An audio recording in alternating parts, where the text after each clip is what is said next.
नमस्कार। स्वागत है आपका न्यूज लॉन्चर पर। मैं हूं अशोक वानखड़े। लेकर आया हूं आपके लिए एक खास खबर। अब तक अडानी के सामने राहुल गांधी पार्लियामेंट में बोलते थे, प्रेस वार्ता में बोलते थे, अपने इंटरव्यू में बोलते थे, लेकिन अब लड़ाई आमने सामने की हो गई। पहली बार राहुल गांधी अडानी के किसी प्रोजेक्ट पे घुस गए। यदि ऐसा मैं कहूं तो गलत नहीं होगा। धारावी रीडेवलपमेंट प्रोजेक्ट, अडानी का ड्रीम प्रोजेक्ट, भारत का सबसे ज्यादा रीडेवलपमेंट, मतलब इससे बड़ा 3 लाख करोड़ का ये रीडेवलपमेंट का प्रोजेक्ट। कैसा मिला अडानी को, ये कहानी बाद में बताएंगे। लेकिन राहुल गांधी सीधा धारावी में उतरे। मुंबई में गए, कोई तामझाम साथ में नहीं। जो आए दाएं होते हैं सब गायब। राहुल गांधी लिमिटेड लोगों के साथ सीधे गए और जाने के बाद उन्होंने वहां चमड़ा उद्योग में जो लोग काम कर रहे हैं धारावी में, उनसे बात की।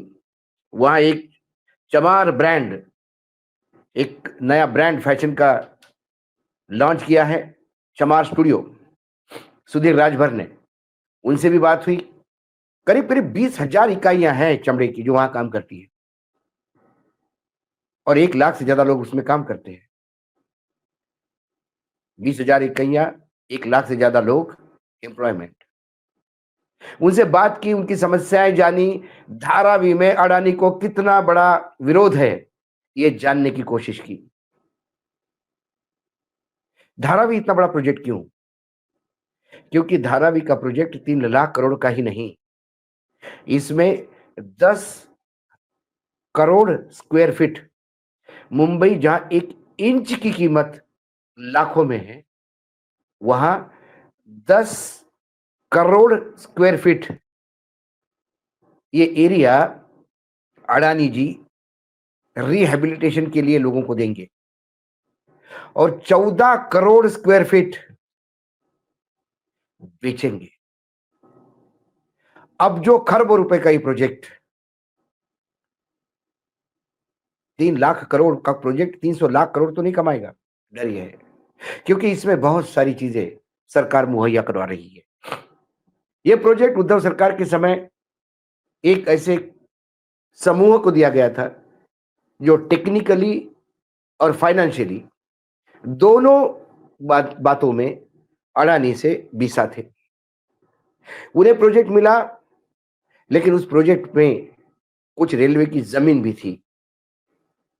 रेलवे मोदी सरकार के पास, रेलवे ने जमीन देने से मना किया। वो प्रोजेक्ट लिंगर ऑन होता रहा, बाद में स्क्रैप किया गया, रीटेंडरिंग हुआ। टेंडर ऐसा डिजाइन हुआ जिसमें जो लोग पिछली बार टेंडर में थे वो पार्टी नहीं ले पाए। अडानी सेट के लिए टेंडर डिजाइन हुआ, अडानी सेट ने टेंडर लिया। अडानी सेट को टेंडर मिलते ही रेलवे ने अपनी जमीन भी दे दी। सारी चीजें स्मूथली हो रही हैं। बंबई की बड़ी बड़ी जमीनें अब अडानी को गिफ्ट की जा रही है ताकि ये प्रोजेक्ट रिहेबिलिटेशन में काम आ जाए। जो सुनने में आया है वो करीब करीब 2,000 करोड़ रुपए अभी तक खर्चा कर चुके हैं। नवभारत मेगा डेवलपर्स लिमिटेड, इस कंपनी के पास, जो अडानी की ही कंपनी है, इस कंपनी के पास इसका प्लान बनाने का काम है। प्लान अगले महीने तक बन के फाइनल हो जाएगा। एक बार फडणवीस मंत्रिमंडल के पास जाएगा, वहां से अप्रूव होना, बिल्कुल वो प्लान बगैर भी अप्रूव ही समझो, वो फॉर्मेलिटी है। उसके बाद काम चालू हो जाएगा। उन्होंने कुछ क्राइटेरिया रखा है कि जनवरी 1 2000 के पहले जो भी लोग वहां थे उनको 350 स्क्वायर फीट की जमीन धारावी में फ्री मिलेगी। उसके बाद 1002 मतलब जनवरी 1 2000 से जनवरी 1 2011 तक जो लोग थे उन्हें 300 स्क्वायर फीट का घर मिलेगा, लेकिन उसकी कीमत 250 लाख, 2,50,000 होगी, जो प्रधानमंत्री आवास योजना के तहत उन्हें दिए जाएंगे। कई है जो सर्वे बता रहा है कि करीब करीब 50,000 लोगों के अभी सर्वे हुए हैं। उसमें एलिजिबल नॉन एलिजिबल कौन है ये देखना है। एलिजिबल और नॉन एलिजिबल इस क्राइटेरिया को लेके और जो अलॉटमेंट है उसको लेके धारावी के लोग लगातार आंदोलित है। लेकिन अब जब अडानी सेठ को सब कुछ मिल ही गया है तो ये धारावी का प्रोजेक्ट कब कंप्लीट होगा, क्योंकि अभी तो डीपीआर ही बनी है, प्लान बना है। उसके बाद ये रीसेटलमेंट होगा, लोगों को बाहर निकाला जाएगा, लोग कहाँ जाते, लोगों को बाहर रीसेटलमेंट के नाम पे कई जगह सरकार की ज़मीनें, सॉल्ट पैन की जो करोड़ों अब्ज रुपए की ज़मीनें हैं, वो उनके लिए दी जा रही है।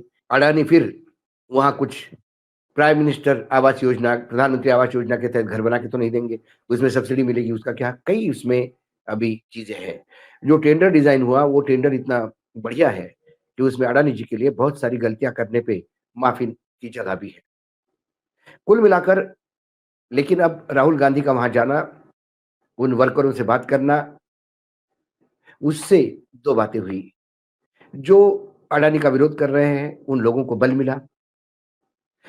उन्होंने देश को बता दिया कि मैं सिर्फ़ कोर्ट की लड़ाई या सांसद की लड़ाई लड़ता नहीं हूँ। समय आया तो मैं अडानी के डेवलपमेंटल प्रोजेक्ट में जाके भी आवाज़ बुलंद कर सकता हूँ। तो उन्होंने अपनी मनीषा पूरी पूरी की। उसके बाद आने वाले समय में अब वहाँ पे मुंबई में नगर निगम निकाय के चुनाव भी है, स्थानीय निकाय के। बीएमसी सबकी नज़र है, क्योंकि जिसके हाथ में बीएमसी, उसमें हाथ में मुंबई की चाबी। 60,000 करोड़ का सालाना बजट जिस कॉर्पोरेशन का हो, छोटे-मोटे राज्य के बजट की इतना, वहाँ सबकी नज़र है। बीएमसी का हाउस 227 सीटों का है। उसमें 2017 के जो चुनाव हुए, उसमें शिवसेना के पास 84, बीजेपी के पास 82, कांग्रेस के पास 31, राष्ट्रवादी कांग्रेस के पास 9 और एमएनएस यानी राज ठाकरे के पास 7 सीटें थी। लेकिन उसके बाद अब शिवसेना भी टूटी, एनसीपी भी टूटी। शिवसेना को भी मुंबई में अपनी वजूद दिखाना है, उद्धव ठाकरे को, एकनाथ शिंदे को भी दिखाना है। 2017 के बाद अभी तक वहाँ चुनाव नहीं हुए, क्योंकि लगातार डिलिमिटेशन को लेके मामले कोर्ट में चल रहे हैं। आशा है बहुत जल्दी चुनाव होंगे।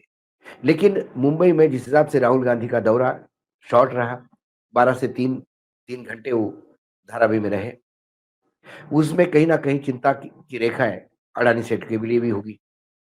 और उत्साह ये इंडिया गठबंधन में है, क्योंकि अब उद्धव ठाकरे, हाल ही में जब मैं मुंबई रहा विधानसभा में, तो एक बात तो समझ में आ गई कि महायुति यानी इंडिया गठबंधन साथ में मिलकर चुनाव लड़ेंगे।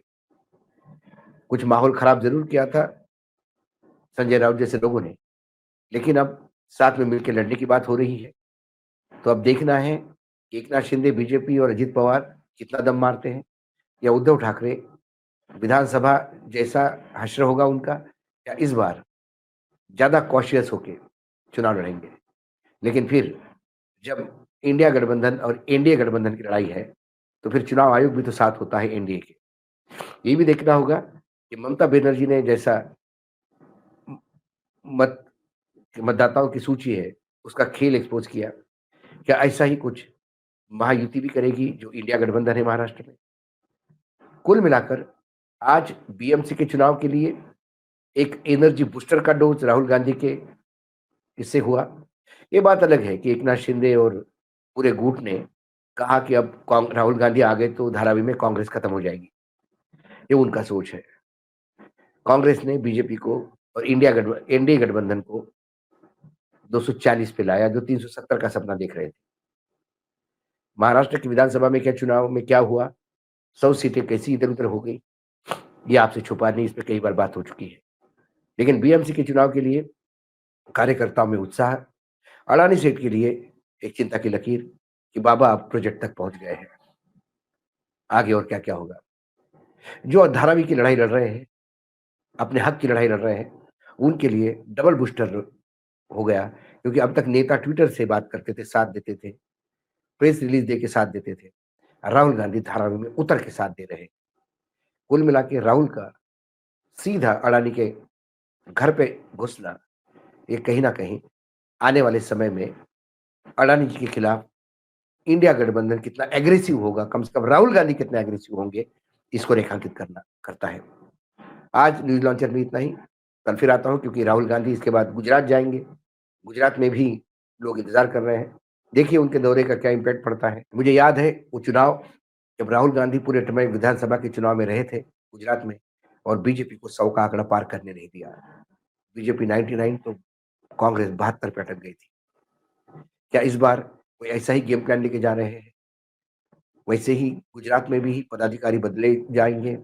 इस बार एआईसीसी का अधिवेशन भी गुजरात होने वाला है। तो क्या गुजरात एक नया फोकस है कांग्रेस का कि अब इस बार घर में घुस के हमला बोलेंगे? देखते हैं क्या होता है। देश की खबरें होती है, आपके पास विश्लेषण लाते रहेंगे। आज इतना ही, फिर मिलता हूँ नए खबर के साथ। तब तक के लिए नमस्कार। देखते रहिएगा न्यूज लॉन्चर।